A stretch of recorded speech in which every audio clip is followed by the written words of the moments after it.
Banyak tenan toh. Ada si coklat, ada si balado, ada pedas daun jeruk. Mantap. Halo teman-teman, berhubung kemarin aku pulang kampung, jadi aku nggak pernah lupa, nggak pernah skip kalau pulang kampung itu bawa pulang yang namanya oleh-oleh. Ini oleh-olehnya. Ini adalah keripik lumpia. Lumpia itu biasanya dibuat kue-kue kayak gitu ya, tapi bukan keripik, itu setahu aku. Keripik lumpia ini ada 3 varian. Yang pertama ada balado, pedas daun jeruk, dan juga rasa coklat.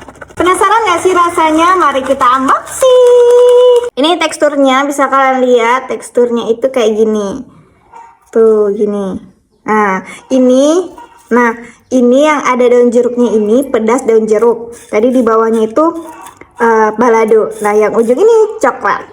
Tapi aku lebih suka daun jeruk. Untuk rasanya, aku semua rekomendasi.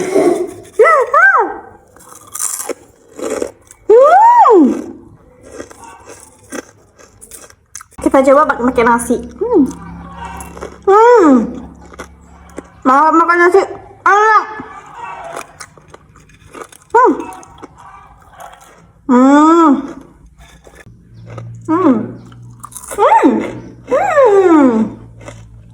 Untuk info pembeliannya, tinggal kalian cek Instagram keripik lumpia. Aku rekomendasikan ini untuk kalian beli dan cobain karena ini seenak itu.